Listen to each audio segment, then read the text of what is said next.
Hey there, it's Angela, and I'm so glad you found your way here to architecting. Creative careers can be stressful, and it's hard to be vulnerable, but this is your landing pad for raw honesty. I'll help you get clarity, reconnect with your passion, and have the career of your dreams. If you're ready to make a difference, have an impact, and say bye-bye to burnout, stick with me, and let's get architecting. Hey Bright Lights, it's Angela. I'm coming to you from the heart of the Leadership Challenge. That's right, we are well underway in the middle of the challenge, which has been a really fun start of 2025 activity to do together. And I'm getting some great feedback from people who signed up for it. And I decided to keep the challenge open for the entire month of January. If you go to architectingpodcast.com, you can sign up and get access right away and just start on your own pace. You'll start on day one. So we'll finish up this Friday with the team-based version of the challenge, but you can absolutely do this in your own time. The only trick is whatever day you pick as your start day, you have to commit to doing it every day. And I thought, just to give you a sense of what goes on, what those 15-minute daily audio sessions are all about, that I would share with you the day 7 audio so you can experience it. And if you'd like to do the whole challenge, it is a 12-day challenge. Just head on over to architectingpodcast.com and you can sign up right there on the front page. I'm hearing so many great stories about how this is really opening the people in the challenge's eyes to things they never thought about when they think of leadership. This is not your traditional leadership class. I go into topics that literally no one else is talking about, but all of us should be. Take a listen, and I hope to see you in the challenge. Hey, Bright Lights, you are on day 7 today. That is one whole week of being committed to becoming a great leader. I hope you are feeling really good about this. I'm so proud of you. Today, we begin a brand new challenge, emotional intelligence. This is where we discuss one of the most challenging parts of being a leader, effectively handling difficult people and contentious situations. So let's start by defining emotional intelligence. It is the ability to understand and manage your emotions, as well as the ability to understand and influence the emotions of those around you. This is a term that was first coined in 1990, but gained popularity through the work of psychologist Daniel Goleman. He did an interview with the Harvard Business Review where he emphasized the importance of emotional intelligence to leadership. EQ, emotional intelligence, is different from IQ, which is our intelligence quotient, or technical skills. It's usually what people refer to when they mention soft skills. EQ has been shown to be the strongest predictor of someone's performance in the workplace because those with a high EQ are less volatile. They stay calm under pressure, they resolve conflict effectively, they respond to others with empathy. So they're less likely to be in that drama triangle that we've talked about. Your emotional intelligence has 4 components: self-awareness, self-management, social awareness, and relationship management. Over the 3 days of this challenge, we're going to talk about how your EQ in each of these areas comes into play. Warren Bennis, a leadership studies pioneer, noted that leadership is first about being, then doing. That's because as a leader, everything you do reflects who you are. When we are in the proving energy, which we're focusing on today, you feel the need to be a control freak. You want to manipulate situations. Even though you may not view yourself as a selfish person, deep down, it is for personal benefit because you feel threatened by what would happen if you lost control. When you are in that state, clearly you are not working from your 10% edge. You're not worrying about what you're called to do. Instead, you're more of a scorekeeper. You've reduced things to being very competitive. And in that environment, especially if that is your work culture and you have poor leadership in your organization, which can happen, it's easy to feel demoralized, frustrated, even kind of angry at times because you aren't getting what you want and need, and you feel like there's all these obstacles in your way. In an effort to achieve your career goals or get the opportunities, you try to prove your worth. Not only is this exhausting, and I'm sure you've all been there, and I know I am raising my hand, but it undermines your confidence. And that prove them wrong mentality traps you into the always losing comparison game. Essentially, when you're in that energy, there's this dynamic that sets others up to constantly evaluate you. What you are putting out, people are picking up. If you're competitive and you're comparing, other people respond with like energy, and it just keeps escalating because you're kind of amplifying one another, like being in an echo chamber, and the sound just keeps bouncing around.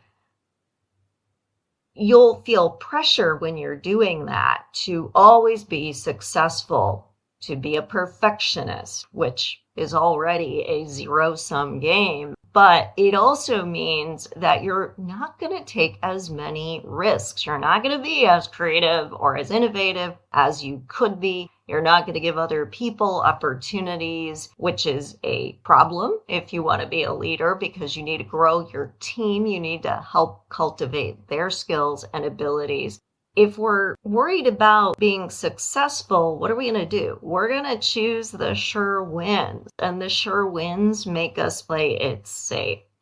And not only do we want to play it safe, but we're likely to take on more work than we need to, because if we give other people an opportunity or a platform, we're worried they might outshine us, or people like them better. So if we give them an opportunity, then they're going to go further than us. So you can see how we can easily get into a state of mind where we feel we have to prove ourselves, but how being in that energy is just a downward spiral. Take time now to think about ways that you notice that you try and prove yourself. Is it happening no matter what, where you just never feel safe or in control or at your 10% edge? Or are there certain areas, like maybe you feel really good when you are talking about work that you love to do and are good at, but when it comes to speaking up at meetings or having a leadership role in the firm, you get triggered? Maybe you get triggered with certain people or certain dynamics. Think about that now. Write down your thoughts of what you're noticing, as well as what seems to be the circumstances which bring this out. And then as you are writing this down, I want you to think about how it makes you feel when you're trying to prove yourself. What emotions are coming up? Do you feel angry? Do you feel impatient? Do you feel a sense of urgency? What are those emotions? And then if you can, try to remember how others reacted to you. The person that you were trying to prove yourself to. How did they react when you were in that proving energy? Was it effective? Did they respond to that? Or did they challenge you more? How did your peers react? Did they pile on to whatever you were saying? Or Did they sit quietly and stunned silence and not say anything? Or did they talk behind your back? Did they then speak up and try to prove themselves because they didn't want you to get an edge? How did some of the younger staff in your office react? Did they have this sense of, you get them? Or did it make them feel a little less comfortable around you as a leader? That maybe you were too abrasive or prickly, so they weren't so sure they wanted to engage with you either. These are all important things to notice. Often we don't pay attention to these things and we just assume that our reactions are justified or we wouldn't have them. But when we start to pay attention to them, that's when we can shift the energy and work for a cause, not applause, as the saying goes. Think about how you could start to choose more things that let you work for your cause, that tie into your 10% edge, instead of saying yes to everything to prove you can do it all. How can you amplify your impact by empowering others? This is a really tough leadership lesson if you are stuck in proving energy. No one will do something the way you do it. They may have a learning curve, they may get it wrong, but they will think of things you didn't. They are now socializing your message to other clients, to others within the firm, others within the industry. It makes what you are doing more powerful, not less powerful, when other people are engaged with you, because now there are essentially, think of it as testimonials out there to the value of this work.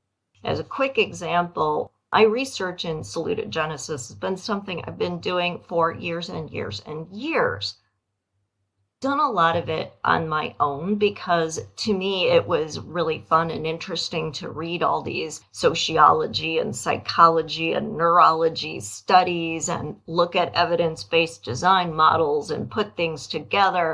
And it took time for me to actually come up with a clear, concise methodology and way of saying it. But I noticed that other people didn't define it the way that I did.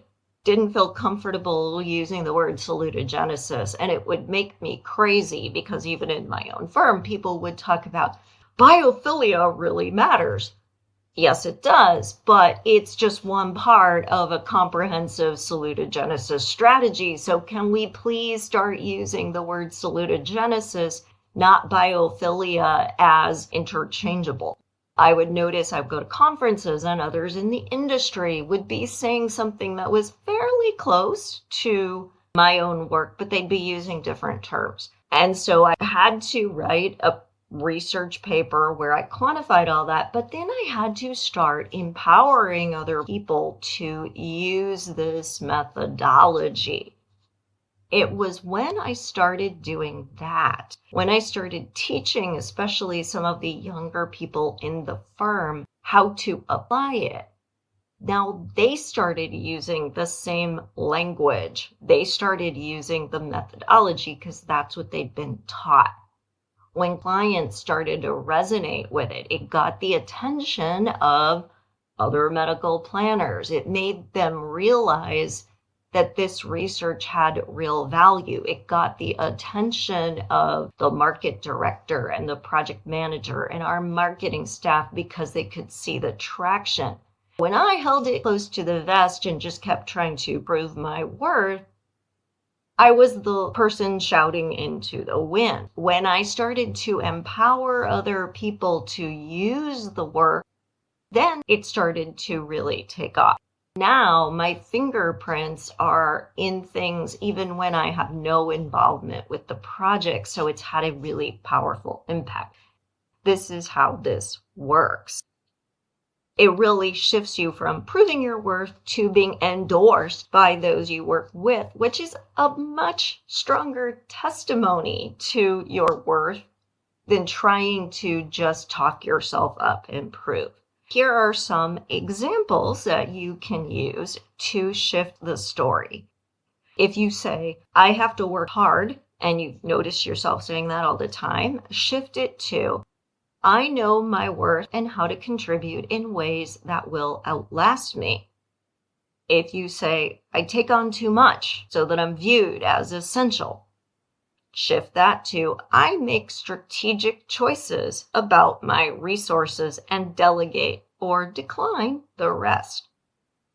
If you say, I'm always available, shift that to, I establish and communicate my boundaries and model sustainable leadership. If you say, I do it myself because I can't trust anyone else to get it right, shift that to, I work on what challenges me and I'm able to train others to do a good job and embrace their own career challenges and progress. If you say, I'm anxious and fearful about what could go wrong or who could sabotage me, shift that to, I am confident in what I do and the way my work speaks for itself. Spend some time to think about your story around proving yourself, your motivations for it, and how you can start to shift it. Go into your day and look for those opportunities to put it into practice.